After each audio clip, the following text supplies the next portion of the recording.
Hello everybody, my name is Mario5514, and welcome back to another Splatoon Talk video. In this video, we're going to be looking back at some of the previous updates in Splatoon 3's history as of patch 11.0. And with the next update coming soon in the next few weeks, we're going to see how much Splatoon 3 has changed over the past 3 to 4 years. And if you end up enjoying the video, hit the like button, and if you end up liking the video, consider subscribing, and let's get started. Patch 4.1 dropped on July 27th, 2023, as this update focused on making tweaks to multiplayer with some minor bug fixes. And here's some of the notes the devs have left us. This update focuses on making tweaks to multiplayer. We have improved certain weapons to make them easier to use and modified some less popular weapons to be a bit closer to popular weapons in performance. We hope this will encourage a wider selection of weapon usage. Additionally, we have made adjustments to some sub-weapons to make them easier to use in conjunction with main weapons. We have also adjusted some special weapons, in addition to similar adjustments mentioned above to encourage a wider selection of usage. We have dialed back the performance of some special weapons that had them modified in the past. Their specifications are now closer to the original weapon specifications. We plan on releasing the next update at the end of the current season. It will focus primarily on further weapon balance adjustments and adding features for the new season starting in September. Nintendo.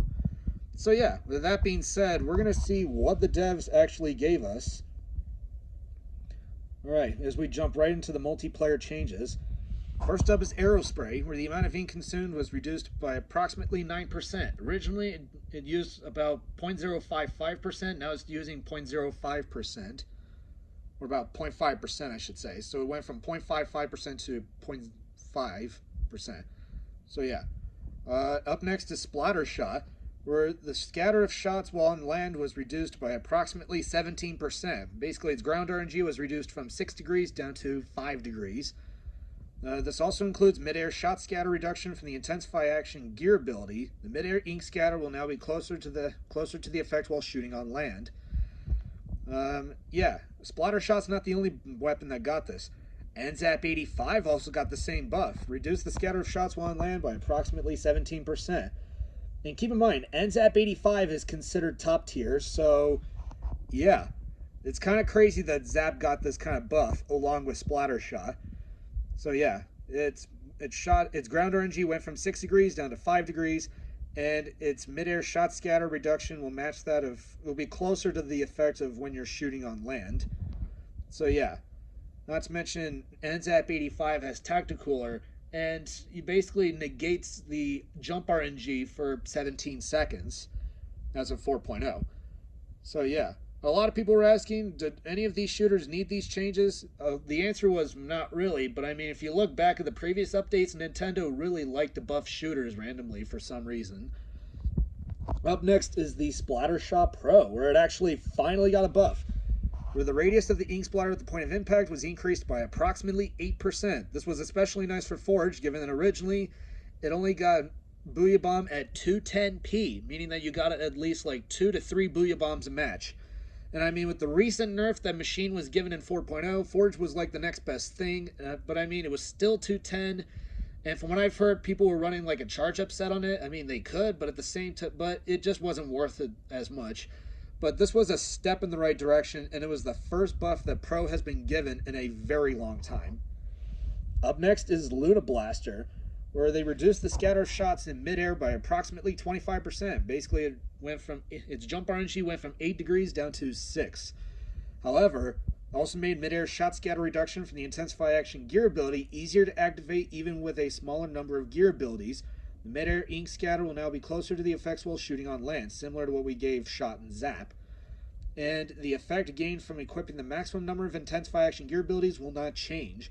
So I mean, Luna Blaster it was nice that Luna Blaster got this. I don't know why they didn't do it with the other blasters, but still, another good buff for a weapon that kind of still struggles. Up next is Dynamo Roller, where the time it takes for your ink to begin recovering after a horizontal or vertical swing was reduced by about 1/6 of a second, or by 10 frames. So the time it took so the delay before you recover your ink when performing a horizontal flick went from 65 frames down to 55. And when performing a vertical flick, it went from 80 frames down to 70. I mean, nice. It is like it is something that Dynamo struggles with, and this was like the second buff the Dynamo Roller has been given in a row since 2.1. So at least they are looking at the main weapon, which was at this time still in a very bad spot. Next up is Paintbrush, where it was given its first set of buffs, where the amount of ink consumed when swinging the brush and when holding the ZR button to paint while moving ahead was reduced by approximately 25%.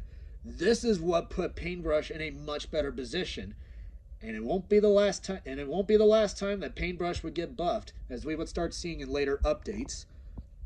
Next up is the GooTuber, where the display indicating the charge amount was adjusted to make it easier to tell when it will exceed 100 damage dealt. So basically it was a nice quality of life change. I mean, considering with all the changes that GooTuber was given in Splatoon 2, this change was more of a quality of life thing for GooTuber. So at least it is a nice change for it.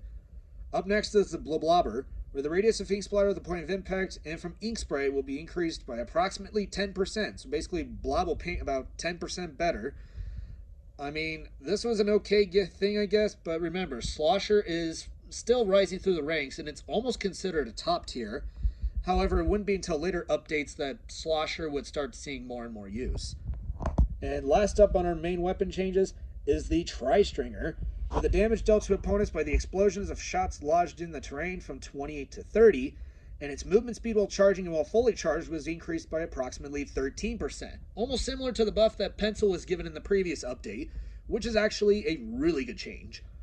Up next, now onto our sub-weapons. First up is Sprinkler, where the duration of the state where the ink is strongest immediately after placement was extended by approximately 3 seconds. Originally, it only lasted 5 seconds, so its high power duration will now last 8 seconds. And last up is Angle Shooter, where the damage dealt to opponents by direct hits was increased from 35 to 40. So this makes one-shots with certain weapons a bit useful, as well as makes other weapons more of a two-shot, such as Jet Squelcher.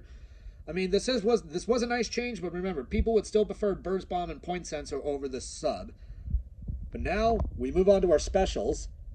First up is Trizooka, where the damage dealt by the explosions, basically its outside blast radius damage, has been increased from 40 to 60. Now, one of Trizooka's biggest complaints in the past was that the special was very inconsistent. This change made it to where the special now had an easier time to hit its targets from a distance, and this was the change where Trizooka went from being an inconsistent 3-shot to a very powerful 2-shot. So yeah, Trizooka basically just went from being a middle-of-the-road special to being considered top tier from here on out, or being second best behind Tacticooler. Up next is Inkvac, where the radius of the ink shot explosion was increased by approximately 50% when the amount of the opponent's ink that was sucked up is at the minimum, and the radius of the ink shot explosion when the amount of enemy ink is sucked up at the maximum was increased by approximately 25%. So both sides of the spectrum here are getting buffed. So the minimum explosion is 50% bigger, and the maximum size explosion is 25% bigger.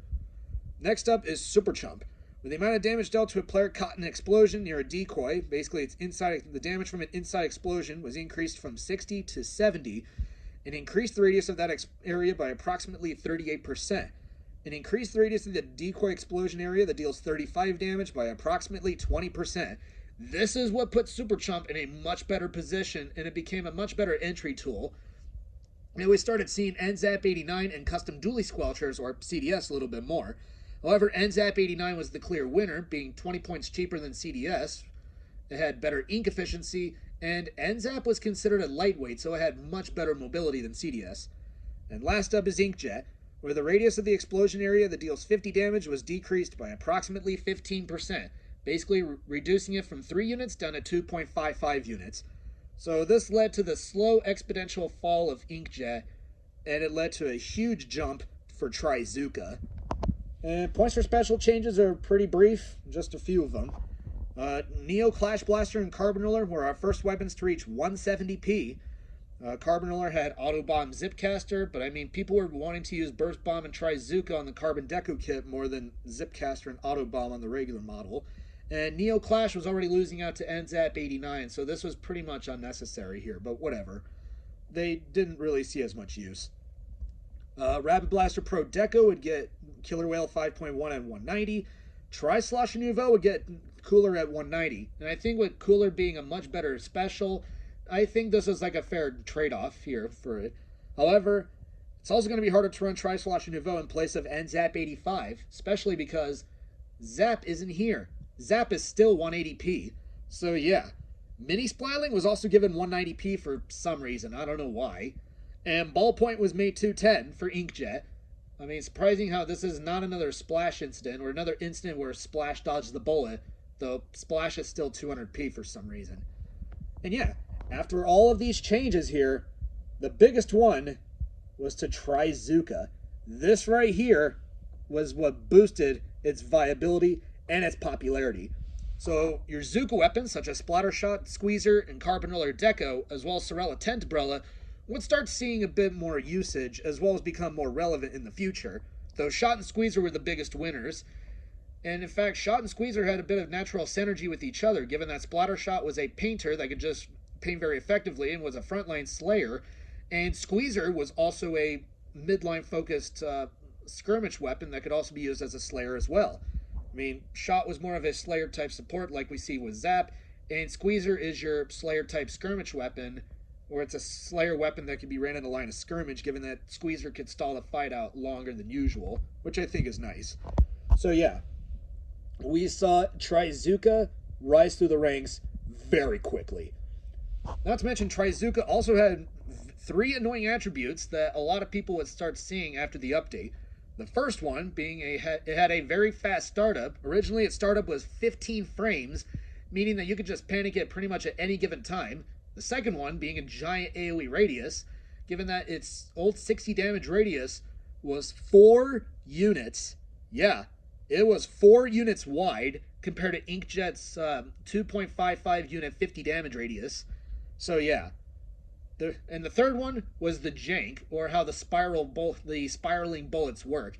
And even if you were able to dodge the first 2 bullets, the third one could just go around or over a wall and just either one-shot you or hit you with 60 damage. So yeah, Zuka already had all those attributes to deal with, and it wouldn't be until later updates that people were wanting to complain more and more about Trizooka. So this basically made the special more of an annoyance. But still, the Trizooka buffs were still fairly new and fresh, so it would take a bit of time for people to adjust, which wouldn't take that long. And of course, we have a few other bug fixes, we have a few other fixes to multiplayer and to Salmon Run, as well as all the other changes listed here. And that's it. That is all of the changes for 4.1. And the next update will start to show some things that would take the game in a completely new direction, aside from Trizooka becoming meta. And yeah, with the fall of Inkjet Meta, which only lasted from 3.1 to 4.1, Trizooka Meta would just begin. And now, the most infamous hitbox that Trizooka has been given, which we've seen multiple times, the gif where we see Trizooka's jank hitbox, that special would eventually start a whole new era of the game. And yeah, we'll talk about that in the next video. Thank you all for watching, and I will see you all next time.